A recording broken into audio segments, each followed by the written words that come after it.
Dans le judaïsme, il existe différents mariages interdits.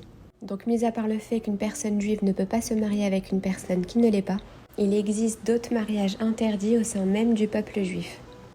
Pour commencer, un garçon Cohen ne pourra pas se marier avec une femme qui est divorcée ou qui est convertie. En revanche, une fille Cohen n'aura pas ces interdits. Ensuite, une personne juive n'aura pas le droit de se marier avec un enfant illégitime, qu'on appelle mamzer dans la Torah. Donc c'est un enfant qui provient d'une union qui est interdite, comme l'adultère par exemple. Mais attention, même dans un cas pareil, il peut y avoir des solutions. Il faudra aller voir un rabbin qui verra selon chaque cas. Donc voilà, vu que vous me posez très souvent des questions sur les mariages interdits, je vous ai fait un petit résumé. Il faut savoir que dans la Torah, il y a des règles qu'on comprend et d'autres qu'on ne comprend pas. La logique de Dieu étant illimitée, en tant qu'être humain, certaines choses ne sont pas à notre portée. Donc voilà, à part ça, cette semaine, j'ai fait 2 kilos de pain pour pouvoir faire la afrachatrala. Donc c'est la bénédiction sur le pain, je prélève un morceau de pâte que je ne consommerai pas.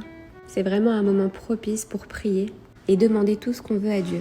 Je vous avais fait une vidéo bien détaillée sur la recette des chalotes et dernièrement, j'ai reçu tellement de retours de femmes qui n'arrivaient pas à faire les chalotes et qui y arrivent enfin. Donc vraiment, ça me fait tellement plaisir de voir que mes vidéos vous aident. Et vraiment, j'adore recevoir vos retours comme ça. Donc voilà pour les chalotes, on a évidemment goûté une petite challah qui sortait du four. Et bien chaud comme ça, c'était vraiment excellent.